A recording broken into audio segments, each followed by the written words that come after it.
Xizmat ko'rsatish tizimi tobora takomillashtirilmoqda. 2025-yil ko'rsatkichlari tahlil qilinganda, birlamchi tibbiy muassasalarda bir kunda 44.721 ta murojaat qayd etilmoqda. Bu ko'rsatkich 1 yilda 16.323 mingdan oshgan. Davolash profilaktika muassasalarida esa 1 yil davomida 355 mingdan ortiq bemorga tibbiy yordam ko'rsatilgan.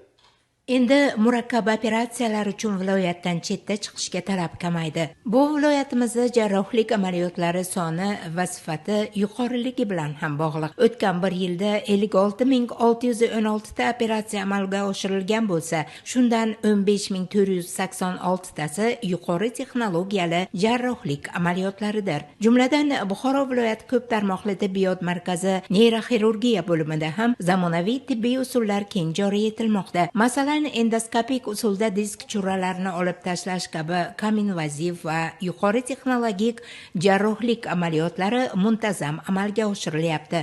Ushbu murakkab operatsiyalar neyroxirurgiya bo'limi mudiri tajribali jarroh Kamol Saidov boshchiligida malakali shifokorlar jamoasi tomonidan muvaffaqiyatli o'tyapti.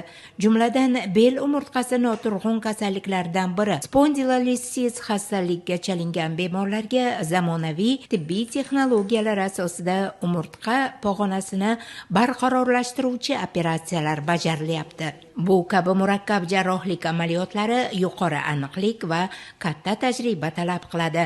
Mazkur operatsiyalar tufayli bemorlardagi og'riqlar bartaraf etilib, ularning erkin harakatlanishi va sog'lom hayotga qaytishiga zamin yaratilmoqda.